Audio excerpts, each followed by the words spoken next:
Morning, if you've been practicing for a while, one of the things that happens naturally is you wake up in the morning and it's like, okay, you know, I am going to set myself up in a state of being before I go into my day, instead of get up with dread.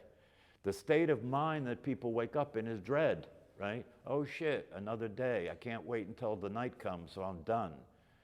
That's pretty crazy, right? You're avoiding your life. You're avoiding your life. That's insane, right? So if you wake up in the morning, you've been practicing for a while, it's like, okay, I'm gonna set up a state of being now, with the idea that this will be a walking the path day, with the idea that as I go through this day, I am going to be awake and notice what's happening in terms of what's triggering reactive patterns in my mind, what's stimulating negative emotions, what's creating stress, right? And as you keep practicing that, and you get rid of some of the worst stuff, you know, in the beginning, what we want to get free from is the anxiety and the depression and the annoyance and the anger and the upset, right? That's the stuff that's like driving us crazy, right? So you want to get rid of the big stuff, right? And the way to get rid of the big stuff is to focus on the small stuff, because the big stuff has got too much potential to just overwhelm you, and then you're done, right? So you've got to have more practice with what they call the low-hanging fruit. What, you know, Michael Singer talks about this. He talks about the low-hanging fruit. Start practicing with the small stuff. Start practicing with the little shit that goes on in your life that you might not even otherwise pay attention to, but there are little annoyances that bother you, right? You know, the one that I bring up here in the class is, well, there's a couple of little things like that, right? You know, I live in an older house. When you turn the hot water on, right, it doesn't get hot right away. And I'm watching myself get annoyed. That's insane, you know, it's insane. But this is the conditioning. The conditioning that we have, especially nowadays with Amazon, the conditioning that we have is training us to be intolerant of anything that takes time. Yeah. I want it now. I don't want to wait for this. That's why when people practice meditation, one of the things that they often say is, hey, how long is this going to take before I get to that place that you're talking about? You know what I mean? Can I get there faster? Is there a shorter route to get there? Right? That's one of the reasons why people go into monasteries and become monks, right? They figure if I just get out of living life completely, I'll eliminate all the things that would trigger me and drive me crazy. I'll just live in a secluded environment where we're all protected from the outside world. Well, that's okay, but you're going to have to stay there the rest of your life. And I don't know how exciting that's going to be. You know, not too much goes on in monasteries, right? So what the more contemporary teachings are saying now is that, no, that might have made sense at another time, in another land, in another culture, but it doesn't make sense anymore. What makes sense now is to practice in the middle of the shit, practice in the middle of the storm, practice in the middle of life. Why? Because if you succeed in practicing in the middle of life, all the wonderful things you can experience that are happening there become available to you. Why go and isolate yourself somewhere? There's beautiful things in life.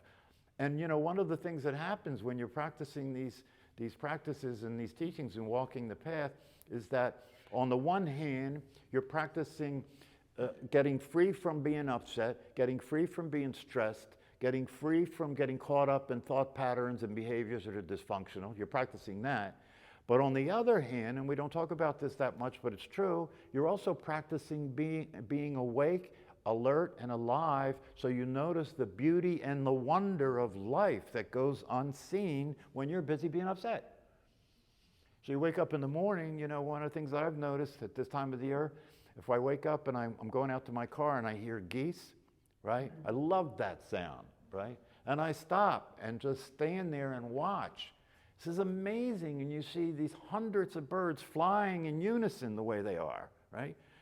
And you look at that and you say, God, you know, there is a God. This universe is organized in a way that wasn't meant to be suffering.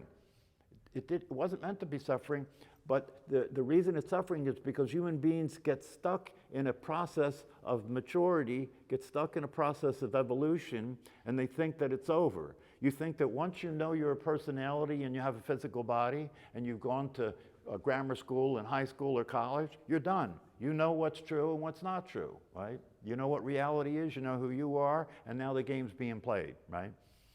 Well, what we come to understand is that that is a part of life. We go from being an infant where we don't have an identity and a personality. Well, we need one to be in the world at time and space and to function, so we get one. And then we have a personality, and we have a body that we're identified with, and we think that's the end of the show, that's the end of the game. But it's not. There's another phase of life that most people never get to, and that's the phase of life that you're motivated to get to from the suffering that occurs in the second phase. Hold on.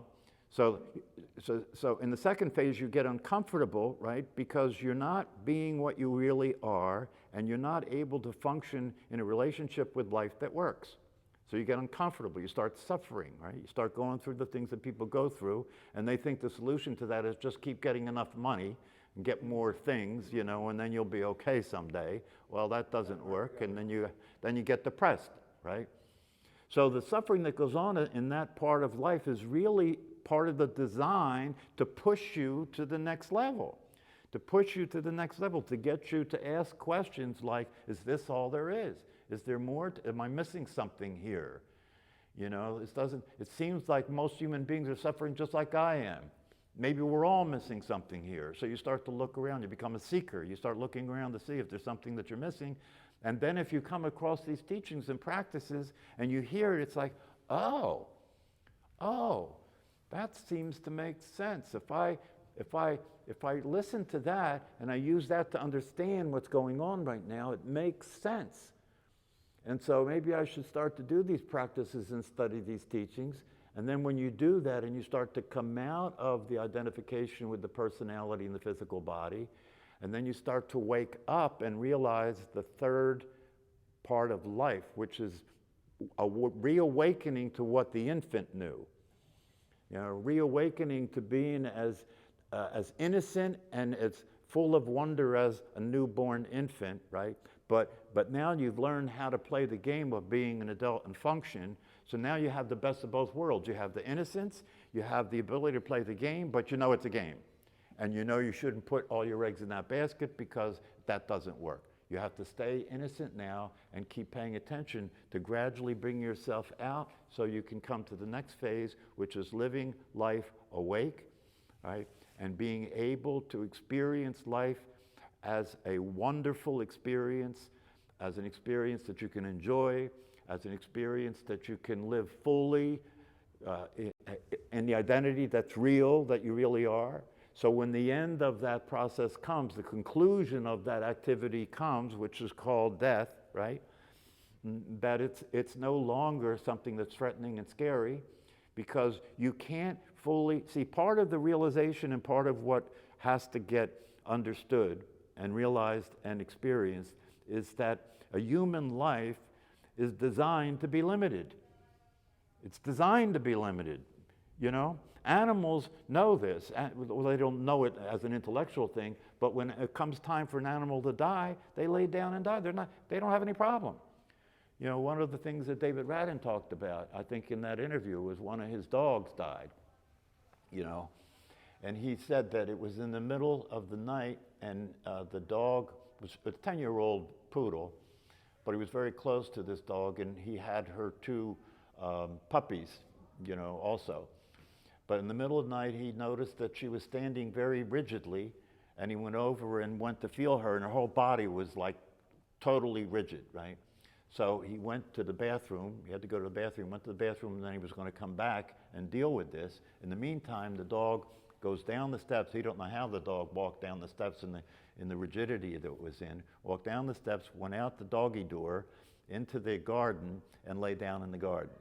So he went down and followed the dog and lay down next to the dog and just watched. And the dog just very calmly started to breathe, you know, more slightly and stop breathing. And the dog, you know, animals don't have a problem with dying because they don't go through a process where they think thoughts about it to tell them that something's wrong and you shouldn't die.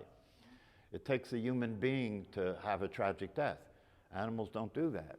And if you practice these practices over time, you can come out of the idea that life should be a certain way and that you shouldn't die. You can come out of that and be totally relaxed with the situation. And what they tell us in the teachings is until you integrate the idea that you're going to die with your life, you're not fully alive. You can't be fully alive because you're surviving. As long as you fear death, you're surviving. And as long as you're surviving, you can't relax and really enjoy the experience of being alive. But if you integrate death, if you accept death and you integrate that with the experience you're having, then there's no surprise. You know, you've accepted the thing. You have accepted a human life the way a human life actually is. And then you can relax. There's nothing, you're not resisting it anymore, you're not fighting it anymore, you know the truth about it, right? And you're practicing gradually coming out of any reactions to it that aren't realistic.